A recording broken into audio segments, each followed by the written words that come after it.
figure out. Oh, good.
So it's 3 o'clock and we're going to begin our lecture. So good afternoon, everyone. Welcome to the virtual Harn Museum. I am Carol McCusker. I'm the curator of photography at the Harn and the curator of the exhibition now on view until July 4th, titled Terry Evans, Stories of the American Prairies. And it's a pleasure to introduce to you our guest speaker today, photographer Terry Evans, whose work is the subject of the show. And for over 20 years, I've been an admirer of Terry's work. And this began with my interest in women landscape photographers who use medium to large format cameras that need large tripods. These are heavy cameras with a lot of technology. And they've almost been the sole purview of men since the beginning of photography. But these women have gained numbers since the 1980s, and they often go into difficult, sometimes dangerous terrain for personal reasons, but not without concern for these landscapes that are being used for resources that are being severely impacted by man-made interventions. So by way of, first of all, describing today's lecture format, I also want to introduce another admirer of her work. Marina, you don't have to come on screen just yet, but we do have a UF graduate student from the School of Art and Art History who's studying photography, installation, and painting, Marina Sachs. And Marina will join Terry in conversation in about 30 minutes. And they've been in conversation prior to today, so it'll be interesting to hear about their discussion about Terry's works, but also art processes from their respective points of view. Excuse me. And to go to Terry Evans, you've been practicing your work for over 35 years, and your output is a curator's dream. It's prolific, it's varied, it's intelligent, it's poetic, it's committed. Terry invents new and poignant ways of seeing the land of the Midwest and the Prairie in particular, which, by the way, includes Chicago, since it was news to me, but of course it's a natural that that great city was built on a prairie. She photographs from the air, she gets down on the ground, she enters forbidding places, she photographs people, the farmers, the steel workers, environmental activists, and fellow artists who are all equally passionate about the heartland. And through all of this, she's educating herself and consequently us about its rich diversity as well as its precarious environmental condition. And she began her art career as a painter, and I think that shows in her work. She's also studied botany, field biology, philosophers and writers, and read about their different points of view, religious studies as well, and the history of painting and photography. And all of this coming to bear on how she thinks of and sees the land. Her photographs are in major public and private collections around the country. Her exhibitions, books, and awards are numerous. I recommend going to her website, any of you that find today interesting, to see over 100 of her photographs and to read her clear, insightful writing as well. So it's been a pleasure getting to know you, Terry, during the course of us curating the show together, and I welcome you to the virtual Harn. Oh, thank you. Yes. I hear like double voice. Does this sound, do I sound? You sound fine. Right. All right. It's been a great pleasure to work with you, Carol. And let's see, how do I do this? I don't know. I think I need to leave this to you, Eric, so that I'm on the screen. I don't think I have this right. Oh, here we go. I guess. Is my face on the screen? Yes, Terry, we see you on the screen. Do you want to be sharing the screen? Okay, on what? Did you want to share your slides or you're good with? Yes. Thank you. I will try to remember what I'm here for. Okay.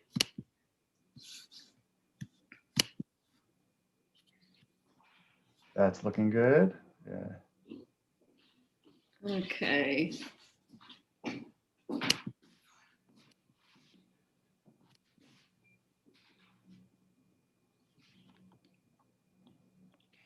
Yeah, thank you. Just a minute, I'm not getting my slideshow. Just a second.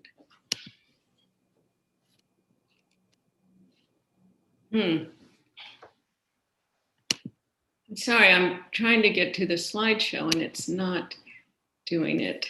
Here we are. That looks good. Okay.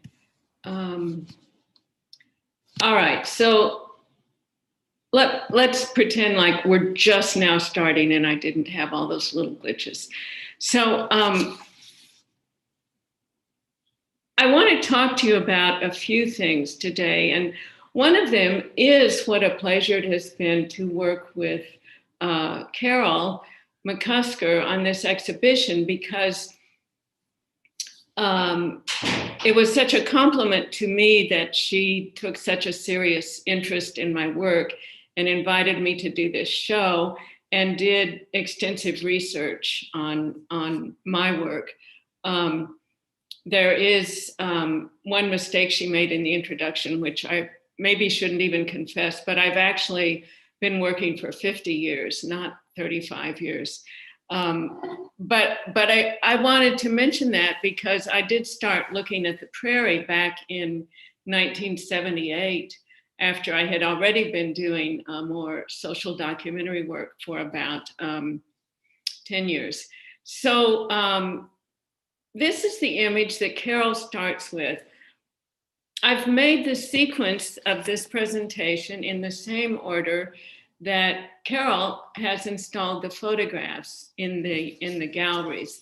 And so I wanted to use that same sequence because she has an interesting way of thinking about the pictures that is different. I would usually just present my work in chronological order, but I'm learning from what Carol does. So my work has, for the last at least 40 years, been about the interweaving of land and people. And it is way too recently that I have realized that in doing that, I had only been going back as far as my own white European history of settlement on land. And I want to acknowledge, and I am learning more about the first people who were on all of our land in this country. And today, I'm speaking from Chicago, and Chicago was the homeland of the Potawatomi, the Kiowa, the Kaw, no, not the Kaw. The Kaw are from Kansas. I'm sorry. The Potawatomi, the Kickapoo, and the Miami and the Peoria. And this was their land before we white settlers pushed them west. So I want to acknowledge that. And we'll do that as I move geographically to other places in this talk. But I've had this one on while I was doing this introduction, this image, because I wanted you to have a chance to look through it. I care very much about the land that I photograph, this living, breathing ground. And this one is of a very interesting and unusual ecosystem, dune and swale. And this one is in northern Indiana. This is a very rare spot in between some abandoned industrial sites. And dune and swale is made up of prairie and marsh and dunes. So it interested me a lot that Carol chose that one as our intro piece. And then her next section is entitled Our Place, which is a section I have on my website, which is about a place that my husband and I have in Kansas that was in his family for a long time. And we go there from Chicago to visit. And this is in central Kansas. original home of the Kaw and the Kiowa, right about where we lived.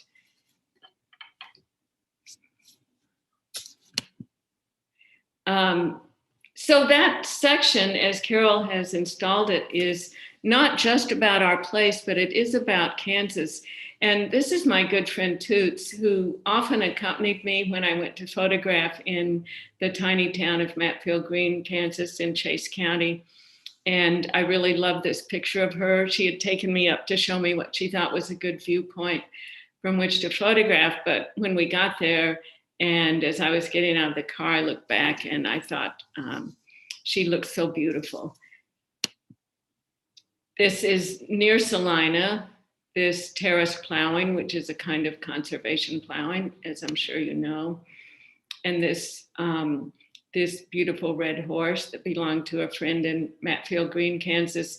But you can see the way Carol has sequenced these pictures so that these are particularly about color, these three. So when I work, I find a subject that interests me. It's not even as if I find it. It's as if something happens. I experience it. I'm taken to visit a place, or I discover it in some way, and my curiosity is piqued, or I read something and I want to know more. So I started photographing the prairie ecosystem in Kansas in 1978, and continued that exploration for about 8 years. And then when Sam, my husband, and I moved to Chicago, I started wondering about the museum specimens, the botanical specimens.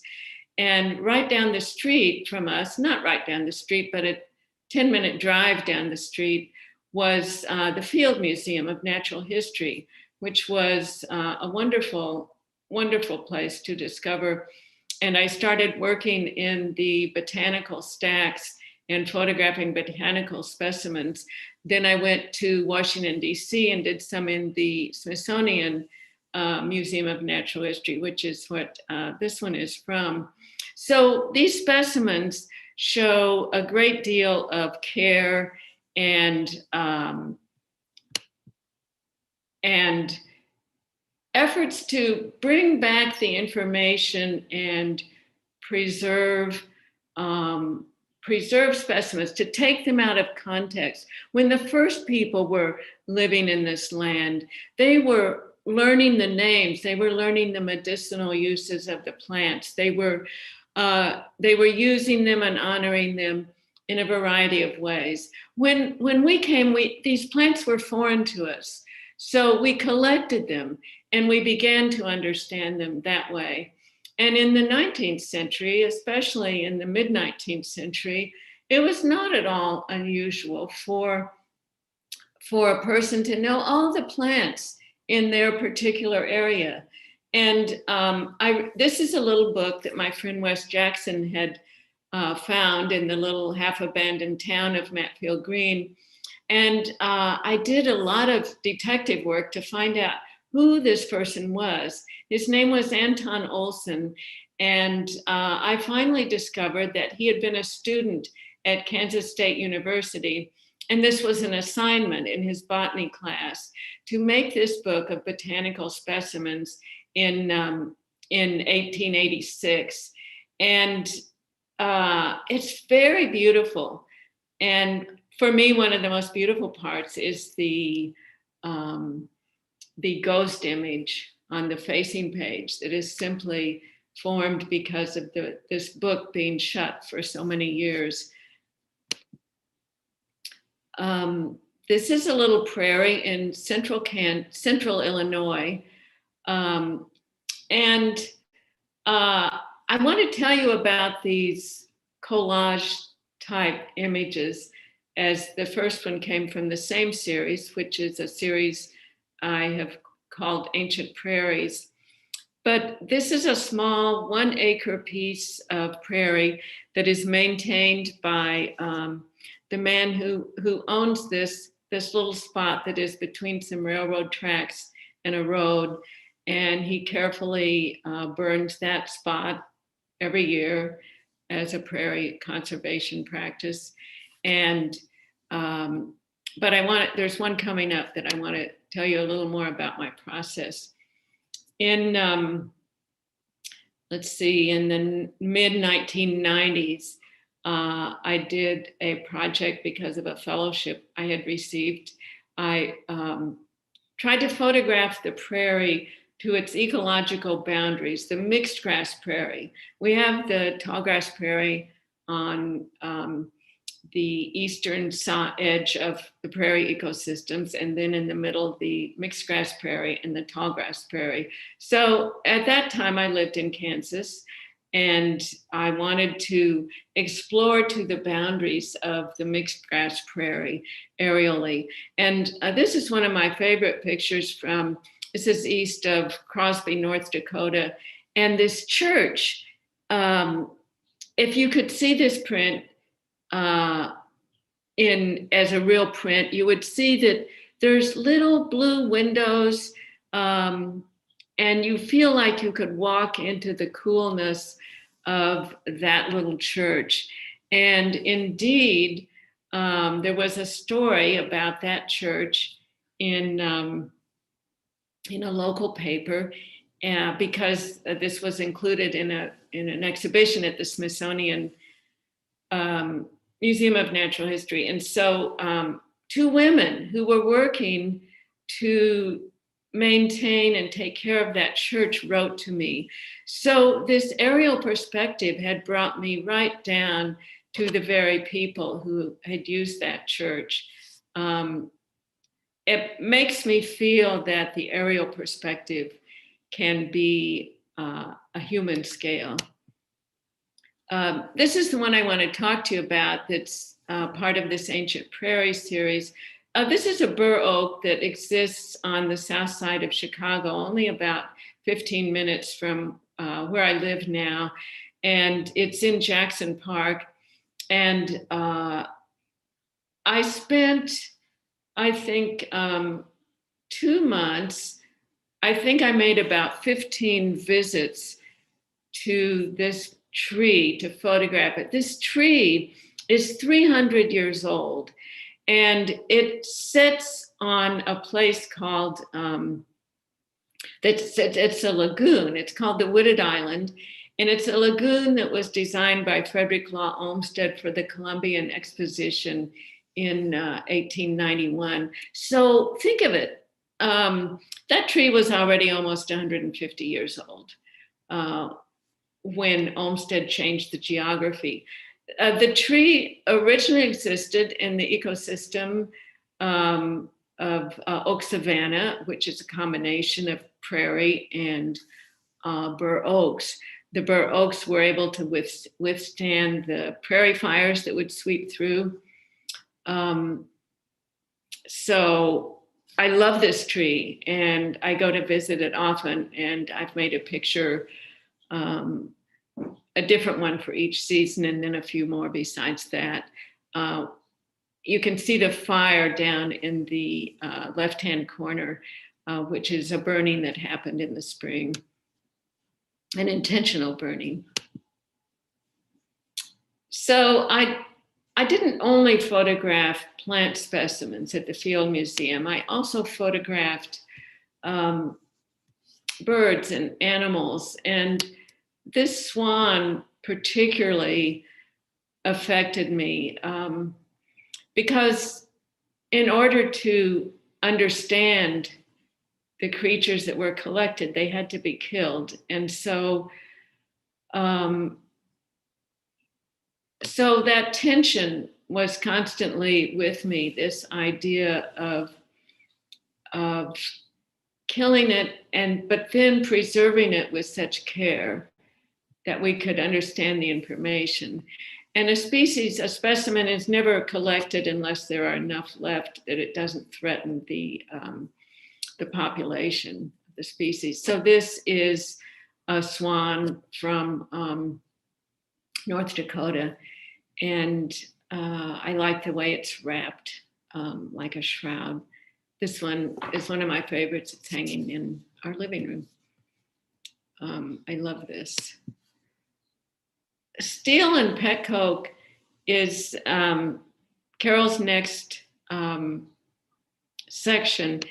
And I started photographing steel because after flying a few times over the steel mills, I was struck by their beauty. And it seemed to me to be kind of a, this is not from there, kind of a contradiction in my own values. Up till then, I had been photographing prairie very specifically, and this industrialization of the prairie was difficult for me to reconcile, but I kept being attracted to it, and a person who was the head of the environmental safety would accompany me throughout the steel mills, and I photographed there and at several others for a few years. And in fact, steel does come from the ground. It comes from earth resources. This is the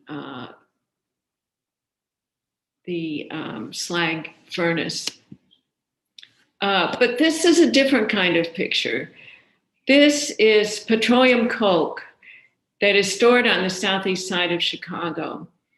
And the southeast side of Chicago is now a largely Latinx neighborhood. It used to be populated primarily with steel workers. The steel industry shut down in the 80s. The Petcoke is shipped down from the tar sands where the dirtiest oil is processed. It's shipped down to Whiting, Indiana, to the BP refinery, and then it is trucked over to this site. It's not anymore. It was trucked over to this site on the Calumet River. This is an aerial picture that shows the water spraying that the Petcoke, who were the Koch brothers, the infamous Koch brothers, who owned this site and owned many dirty industrial sites around the country and around the world. The water did nothing to damp down the Petcoke dust that was blowing into the neighborhood. And there were activists who lived there, grassroots activists. And I learned about their work and joined them. I lived in a neighborhood just north of Southeast Chicago in Hyde Park. It took me only about 20 minutes to get over there, but this was a different world. This was a world that suffers tremendous industrial pollution and insult to their living conditions. So this dust was blowing into their homes and their cars and their lungs. And through a great deal of activism, which I participated in with them, though they definitely were the leaders. They were a frontline community who eventually got these piles moved. They're now in another battle with the city to keep it's called General Iron Factory that's been moved from the north side, the much wealthier side of Chicago, has a license to move into Southeast Chicago. So they now are fighting that. Their fights for environmental health are never ending. This is one of my friends from the Southeast side. This is Martin and his little daughter, Scarlett. Martin was one of the activists, and we worked together. He and I taught an art class at the local art center a couple of times. And Martin died of COVID-19 in late May. He lived only a block from this Petcoke site that I've told you about. So we think that this neighborhood has high rate of COVID, and we think it is certainly connected to the environmental pollution. And here's a great friend and father gone. This is Ann Joseph and her husband, Cliff Joseph. Cliff and Ann are also activists from the Southeast Side and good friends of mine. Cliff was a very significant Black artist from New York, and he and Ann moved to Chicago about 15 years ago, and we became good friends. And we lost Cliff it's probably been about 6 weeks ago at age 98. This is Nelson Birdbear. I did a project with my colleague and friend Elizabeth Farnsworth about fracking in North Dakota, which is actually what led me to the activist work on Chicago's Southeast Side. Nelson Birdbear lives on the Brechtholt Reservation, which is home to the Mandan and the, I'm sorry, I'm having to look at my notes because I'm nervous. The Mandan, the Hidatsu, and the Arikara tribes. So Nelson lives on the Berthold Reservation and owns his property there and is hoping that someone will want to drill there and lease his property rights because he needs the money. This is Harley Bingenheimer, who's a pipe fitter on an oil rig in North Dakota. So this project brought up the complicated questions that we face now in this country. If we get rid of oil, which I hope we do, if we somehow can become fossil free, hard to imagine, but we can surely reduce it by quite a bit. And then what about jobs? So, you know, I feel hopeful because I feel like the new administration is exploring all kinds of possibilities for new jobs as we make that transition. Revealing Chicago is a project that I did in 2007, which was an aerial project about all parts of Chicago.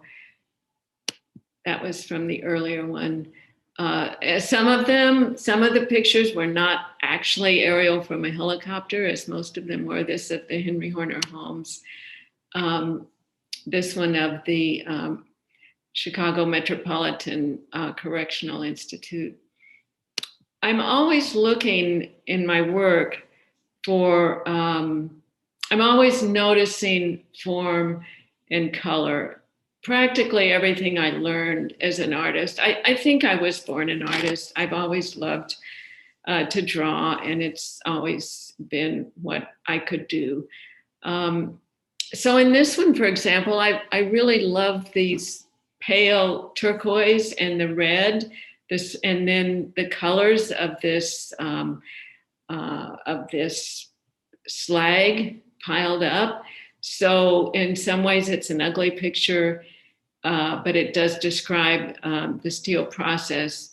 And in spite of it, I'm attracted to the color. And then the aerial work, which is, this is Matfield Green, Kansas, Chase County Hills. And this is, I'm gonna close with this picture and two more. And I'm gonna go to those right now. Chicago, a sort of inland sea, I think of it. This is Humboldt Park, and people in Chicago love to use parks in the summer. And then in the winter, this is Promontory Point in Chicago, right on the shore of Lake Michigan. And I think more questions will come up as Marina and I converse about aerial photography and other aspects of my work. But that gives you an introduction, and I really wanted to thank again Carol and the whole museum staff for this opportunity. Thank you, Terry. Thank you. It's been a pleasure working with you, and I hope people can see this is only 33 images of over hundreds that are on your website, and they are multiple series and very rich in content. So I hope people check your site out. I'm going to reintroduce, I mentioned her earlier, Marina Sachs, who, as I said at the top of the hour, is joining Terry in a discussion of Terry's photographs. Hi, Marina. And you are a UF graduate student who works in photography, installation, and painting. And you also have a very interesting website, which we can see one of your images behind you, right? I love that both you and Terry have one of your images. Great. So they are also a community activist, and you've also been a director of Simply Smiles. I don't know if that continues, but you can tell us later. That's a youth camp that's on the Cheyenne River Reservation, is that right, in South Dakota? And so I welcome you, Marina. I think both you and Terry have been in the Dakotas, so that's one common ground, and that you're both painters in a sense and also use the camera. So thank you for joining us, both of us. And I know you've been in touch with each other prior to today. So is there anything in particular that you want to just jump in with the conversation, either Marina or Terry, and start the conversation going? Awesome. Yeah, I think as someone who often forgets what I'm going to say, I've written down some of the questions that, Terry and I have kind of bounced back and forth. So I think we can dive in. I think just really grateful. Thanks so much, Carol, for inviting me, and so grateful to be in this conversation.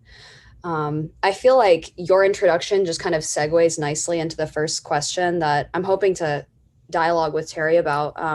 Before I do, though, I really appreciate that Terry engaged a land acknowledgement kind of throughout the discussion of the work, and also kind of in the beginning of the work. And I just also want to acknowledge Terry and I are on different places right now geographically, which is kind of awesome that this conversation can happen virtually. But I am, and the University of Florida, the Harn Museum, is on the ancestral lands of the Seminole, Potano, and Timucua people. And these were diverse communities. And I specifically just want to kind of honor and uplift trans, queer, two-spirit, and indigenous femmes who lived here before me. They have always led the revolution. They have always been activists. And I just hope that, folks watching this and folks that are a part of these communities will join me in uncovering these kinds of truths and hold the University of Florida accountable at public events. So with that being said, I just want to kind of backtrack a little bit into what Carol just said about you kind of saying you were a drawer and you've always been an artist, you were born an artist. And I feel the same way. I know that we're kind of in different parts of our lives and different timelines, but you have a background in painting. I don't know if a lot of people watching this discussion know that. I certainly didn't know that before I kind of researched you and knew that we were going to be in conversation. So I was just wondering if you could just talk a little bit about how you approach photography, maybe with that lens or that experience as someone who composes and layers. I think it's really apparent in the Ancient Prairies series, one of the images which is sitting behind you, right? Mm-hmm. Yeah. So how did your experience, your personal experience with painting, your professional history with painting, how do you navigate that kind of tension or the way that those worlds between painting and photography collide?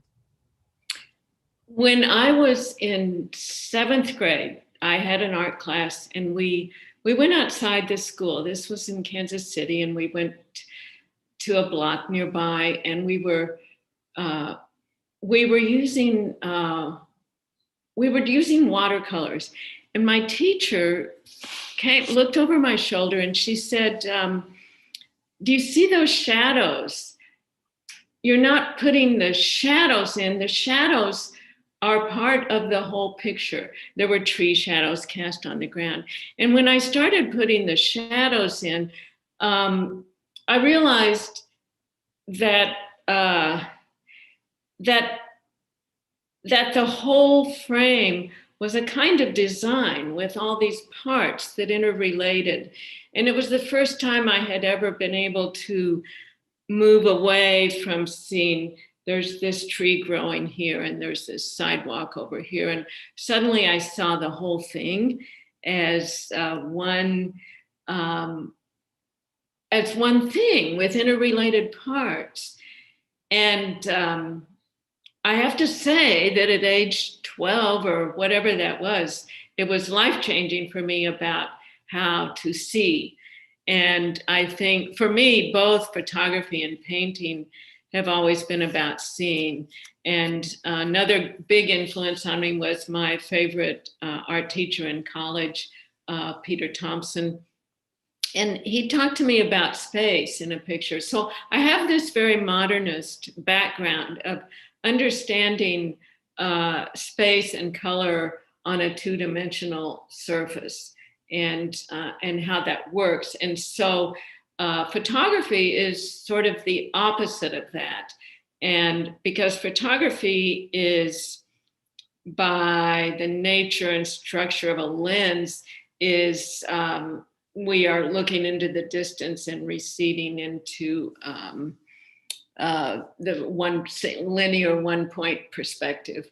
And so I've always found it interesting and challenging to try to make my photographs come forward to a flat, it's not exactly flat, but come forward till they're all kind of equally weighted on the same flat surface. Anyway, that's probably doesn't make sense, but they've been very cross-referential to me. Yeah, no, I know what you're talking about. I think it's kind of like a well-treaded conversation, the discourse between photo and painting, and then also the conversation between photography and sculpture. And in some sense, it's kind of like it's all, we're all making work. It's okay. It doesn't have to, they don't have to be so distinct and so mutually exclusive. But I kind of think, as someone who has always kind of drawn, and as someone who's always kind of used whatever media was available to me and that I felt the project needed, that I've received pushback, as I'm sure you have, maybe internally or publicly, about why not just stick with one medium? Why not just stick with one style? Like if you're trained as a modernist, like why didn't you stick with that? So I think it's just an interesting, discourse that's okay to challenge. And really, I feel like your work and the way that Carol laid out the kind of sequence of images, for those of you who haven't been to the Harn, if you're in Gainesville, definitely go, because the images are great virtually, but they pale in comparison to what it feels like to stand in front of the giant images. Some of them are really large. And my next question is kind of in that same vein. They're not really, I guess the reason that I have this next question is because something that I struggle with as an artist is making work about subject matter that's intense or that's stigmatized or that is problematic, in the sense that, it's difficult to make something beautiful sometimes about something that's ugly. You talk about, the slag being kind of ugly and not necessarily aesthetic, but I think your images are really beautiful. And they're not just beautiful. I mean, they're engaging and they're layered and they're obviously well composed, and there's a distance there that's really intriguing. And I was wondering kind of just how you think about making images that you don't really want to look away from, but that when you start looking, and the more you look at them, the harder they are to look at, because it's an image of, a correctional institution with incarcerated people in Chicago, or it's Section 8 housing where people are living in inhumane conditions. I mean, what does that kind of feel like for you to make those photos? Or even the swan, the swan who was killed only to be treated gracefully after death. Like, what does that feel like for you? And kind of how does that play out for you when you're making work? I think one of them, what came to mind when you were talking is the picture of the piles of Petcoke, the black aerial view. And I really like that picture. I think it's a really beautiful picture, but in a way, but it's a picture of the worst thing, the worst polluting, dirty coal, and that has damaged lives, and that we surely don't need to use in the ways we're using it, if at all. So I don't have any problem with that, though. I mean, I don't have any, what I don't have I have a problem with the Petcoke. I don't have a problem with that being a beautiful picture, because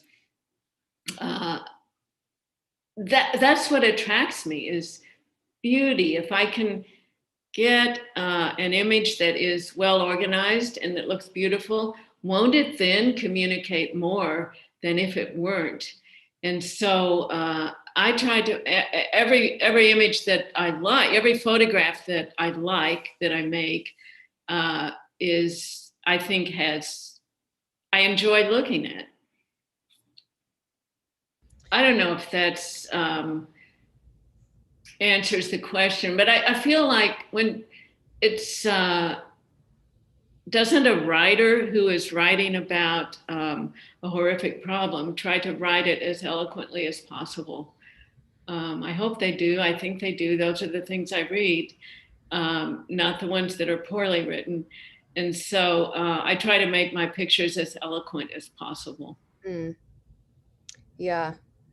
Yeah, I guess there isn't really a concise or even like an essentialist kind of answer to this. It's not like just because something is horrible doesn't mean it can't be beautiful. I think this is kind of me personally asking you this question from my position. I think about this kind of painting that's occurring in the background for me, which is, the majority of my work deals with addiction and what that means as a lived experience, what that means as a positionality, and with bright colors and, Cartoon Network looking kind of backgrounds and aesthetic, one might not think that it's dealing with something as troubling and consuming as addiction.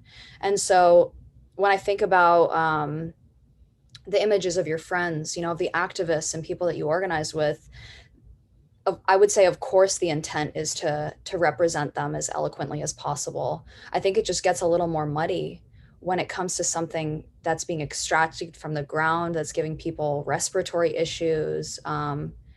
I guess, do you ever fear that people are going to look at images of Petcoke and that you've taken and think, oh, that's just so pretty, and then the kind of conversation ends there and they move on to another image? That's not something I worry about. There's always text or something to go with the image. I mean, I don't think that the pile of Petcoke is beautiful in that you would look at it and say, oh, isn't that beautiful? I don't think you would. I don't mean that when I say I think it's beautiful. I think it's, I think it shows the piles of Petcoke in the way that communicates strongly and has a good formal structure. Yeah, definitely. And looking at the images, the way that you sequence them today, the way that Carol, laid them out in the exhibition, and having gone into the gallery and seen them, there's something about the size and scale, and then the way that they are brought kind of together, and the way that I was brought kind of through a narrative of the images. It's certainly a roller coaster, and I know that it's a kind of a sequence of images that you've taken over years and years. But you got into aerial photography kind of partway, midway almost through the exhibition that Carol's laid out of your images. And my next question is about aerial photography, because it's not something that I do. I don't know if it's something that that many people do. And it's an issue that we've kind of talked about in previous conversations. And in a sense, it is kind of a challenge to discuss this. But I do think that, and as we've talked about, having access to photograph places and people and sites from a helicopter or from a plane is a privileged position. you're white and I'm white, and, you know, the conversations around the role of the white photographer and, you know, the history of racism as it's been kind of wrought through photography they're really kind of pressing conversations that have emerged in the past year. So I'm interested to know what you kind of think around privilege and your use of aerial photography, or even how kind of what this distance between you and a community or you and a space does, and how you've worked through that. Well, for example, in the work on the southeast side of Chicago, I was working with community activists, and they were suggesting places for me to photograph aerially, and they were helping me identify the places. We were together mapping out some of it.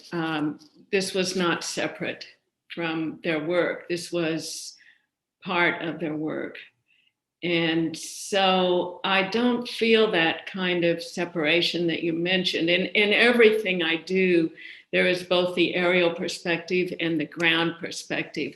I think, in fact, that the aerial perspective it's a form of mapping in a way. It's a way to see how everything is interrelated, not how it's separate. So, so I don't quite see it the way you do about the separation, the remoteness. I think it's a way to understand a place and to give us a broader view, in addition to the very place we stand on the ground and the very relationships that we have on the ground. So I think of my work as a kind of storytelling, and I'm usually trying to do both the long view and the close-up view that are very interrelated. Yeah, I think there's a different perspective that's provided when we step out of a system. Not everyone gets an opportunity to go on a plane and to look out that window and to see the ground below and be like, wow, the scale and the colors and the shape of this Oxbow River and the way that the sun is setting, or to have seen fireworks out of an airplane. It's just a completely different view. And not everyone gets that view. But I do agree. I think we have common ground in the sense that if you step out of a system and you can kind of look at that framework and the way that it's working from outside, there's a different sense of not only appreciation, but kind of an honesty and a humility that probably comes with that perspective. So are you still shooting with aerial photography, or is that not? No, I haven't done any. It's not to say that I won't ever again, but I haven't done any for about 5 years. One of the things that really concerns me is that aerial photography is very energy intensive work, and that bothers me. I don't think it's a privilege that I think has environmental consequences. Yeah, definitely. This is kind of the final question that we've discussed and that I've kind of thought about. And I think it's something that has come up a lot in grad school for me as someone who really didn't do art formally ever until I entered grad school. And I think a lot about, you know, my position just as a person, but also as someone who is an artist, and working through your exhibition and really spending, and probably Carol and I spent maybe almost an hour and a half to 2 hours in there, really like spending time in there.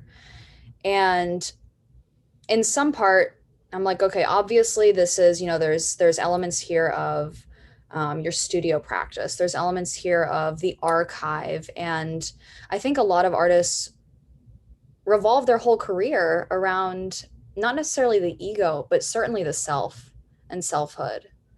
And I feel like you take a different approach. I really feel like, from what I've observed, you know, this is just from my position, and the way that your work is curated in the show, it really does show an intense sense of seeing.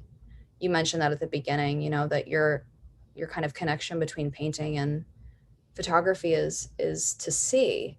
And so I'm curious, not only where you see yourself in the work, but how you see kind of the work looking back at you. You know, I don't quite know how to answer that. I will just say that, as I mentioned before, I want my pictures to be stories about my subject.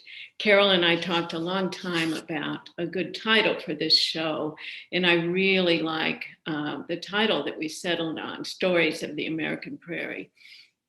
That's a compliment to me. I'm often really influenced by fiction, and I read something just last night in a new book by George Sanders.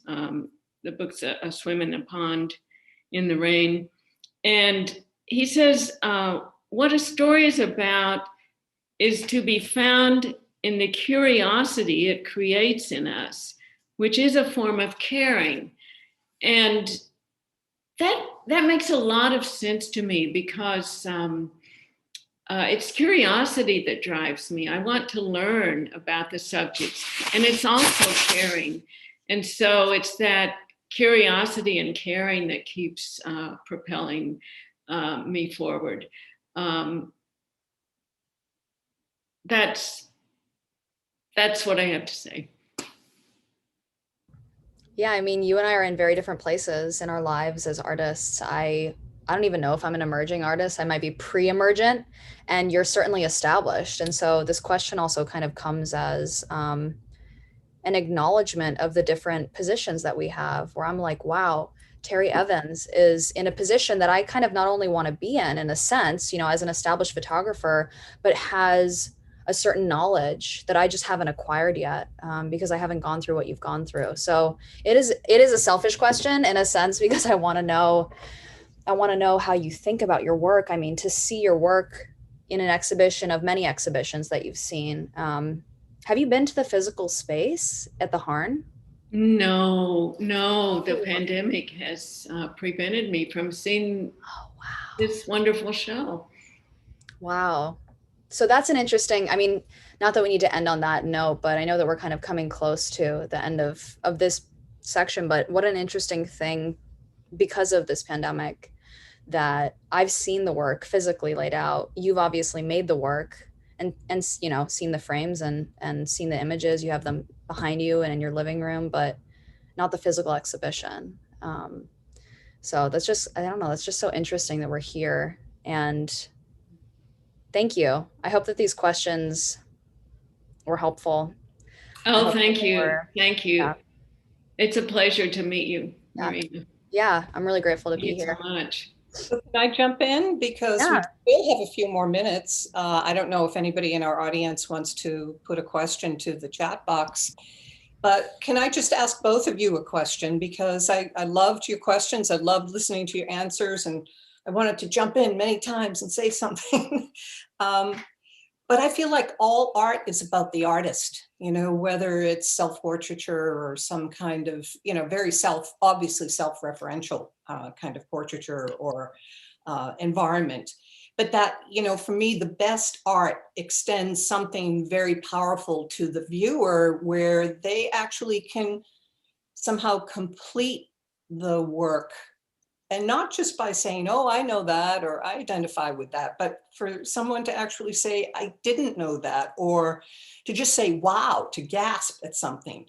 Or that I do remember seeing that when I was 20 years old and it reminded me, or that the curiosity factor, like you were saying, Terry, has really been pushed, so that there's a give and take, that what you have found, both of you have found important, goes on to the canvas, goes on to the photographic paper, and then it goes into the world to create these back and forth dialogues. That to me is the power. Oh, so I definitely agree that the viewer completes the image. I consider any picture I make a success if it resonates somewhere inside the person who sees it. It certainly doesn't have to be in the same way I saw it. Mm-hmm. And you'll never know either. No, you often don't know. Usually don't know. I think we have a question from someone, and I see it in the chat, so I'm just going to verbalize it, if that's okay. Yeah. Elizabeth King wrote, Terry, Marina mentioned their work focuses on addiction. I think that yours, Terry's, does too, in a sense, society's addiction to the exploitation of vulnerable people and natural resources. I appreciate how both of you are centering relationships in this dialogue and in this work. So much of the art world is centered on the individual, while this is a necessary, humanizing, earth acknowledging pushback. Oh, thank you. Yeah, I mean, I think, you know, Terry and I are very different artists, but to kind of loop Elizabeth King's comment in with what Carol said about the art kind of inevitably being about the artist. I mean, we're making it, right? Like, I think of myself as a producer. I think that that's a incredibly privileged position to not just be a consumer. And in that sense, of course, it's going to be about me because I'm making it. But I do think that there's a distinction to be made about artists who really only rotate their work, their practice, their research, their community engagement around self. And then there are people who I think, like Terry has really kind of eloquently spoken about, people who develop a social fabric or mesh to ground their work within a larger context, right? There are so many points. If we were to have like a pin on a map and draw it out, there are so many points that I've noticed from Terry's work that we could draw to people, to places, to things, and to experiences. And I think that that's where the strength really comes in too.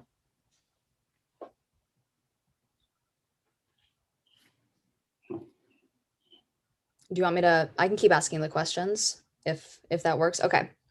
Second comment, Karen Hessel writes, wishing we could see more of the photos and take a virtual walk through the Harn exhibit. We find the photographs and commentary of Terry Evans intriguing and special. Thank you, Karen. Carol, maybe you can let us know how folks can see the exhibit virtually, or where else they might be able to see these images, if not virtual. Is it specifically at the Harn, and then are there online images as well? Unfortunately, there's not a lot unless Eric can jump in and perhaps we can do a virtual tour with the photographs as they're laid out in the show. Perhaps Paige or Mimi from the education department can help with that. I don't know if we can do that. Oops, I don't think we can do that right now, but I think Marina was also suggesting where to find more. Right. And I'll just mention that in the YouTube chat, I shared Marina's website and Terry's website and a link to the exhibition description and information about visiting the museum. So the museum is open 6 days a week, Tuesday through Sunday. And we welcome you to check out the website and come visit Terry's exhibition and see the other works on view. Thanks. Thanks, Eric. Thanks, Eric. People just really want to see your work, Terry. And I feel like it's really bringing up, before I get to the next question from Stephen Showstark, I think briefly to just loop it back into what we were talking about earlier with painting and with photography, and with this kind of idea of perspective. And we're in Zoom. We're in a Zoom conversation right now. You know, you have a background behind you that's three-dimensional. I have this virtual background. You just showed images that are incredibly deep, that are framed with a glass, and they're on the wall and there's light, and everything right now is compressed virtually. And I think it says a lot about kind of the comments that you're receiving about the work, is that people really want to see it physically, and kind of what this whole year and a half, being a curator, you know, I'm sure as Carol has experienced, and being in art spaces and what it's done to viewership and kind of audience engagement. And people really want that physical experience, which is kind of what Stephen is asking specifically to Terry. What is the equipment you use, and what can you talk about the decision you use to size your prints? I have used various cameras over the years. So I used a Hasselblad and film for years and years with several different lenses. But now for the last several years, I have used a Sony A7R, and it's very small and compact. And I have a little tiny thin nylon bag that I wear around my waist. And that is my camera bag. And it carries a few extra film cards and batteries. And that's it. It's very freeing. And then in terms of sizing. Oh, sizing. Sense. Well, these pictures, the one I'm sitting in front of right now is one from the Ancient Prairie series. So that has maybe, well, I don't know, I would have to count. Maybe it has, I don't know, 50 images in it that make up the one scene, which is a sort of journey through this Kansas prairie where I started photographing 40 years ago and then revisited a couple of years ago, and over a period of 3 days collected all the images to make this picture. So that means that each image could be by itself printed quite large. I mean, each exposure. And so when I put them together, there's a lot of information there. So I try to make them very large. This one is probably approximately 40 by 55 inches or something like that. And so these pictures need to be quite large. The botanical specimens, for example, are maybe 20 by 24 inches. It really depends on the subject. The subject calls for a particular size, I think. Definitely. We have 2 more comments. I guess we have a comment and a question. Elizabeth King said, I think at some point in our conversation, she was like, snaps, or actually, I don't know her gender, but Elizabeth King said, snaps, and then quotes Paulo Freire from The Pedagogy of the Oppressed. And the quote is, knowledge emerges only through invention and reinvention, through restless, impatient continuing, hopeful inquiry human beings pursue in the world, with the world, and with each other. I'm sure that was beautiful. Your work. Beautiful. So in kind of the same vein of this idea of, you know, a hopeful inquiry into the world and with each other, Janet Davies, as our kind of final comment, is curious about what work you're working on now, Terry. Where are you now? Oh, I'm in the middle of this Ancient Prairie series, like the one behind me, and there are 3. I was so pleased that Carol liked them too. The one of the tree and the one of the small Central Illinois prairie, and the first one of the dune and swale. Each of those takes me usually a few months to do, and I'm working on one right now. I'm working on a couple of other little things that I won't talk about because they're not far enough along, but I'm mainly still working on this Ancient Prairie work. So we'll have to check your website. Yes, do check my website. Thank you. So it's just after 4, so I think we're in good shape. The questions have been asked and answered, and it's been a great conversation. Thank you, both of you. I'm Thank thrilled. you. Thank you so much. As well, and I hope we see you at the Harn, everybody that's on Zoom with us today. Thanks so much, everyone.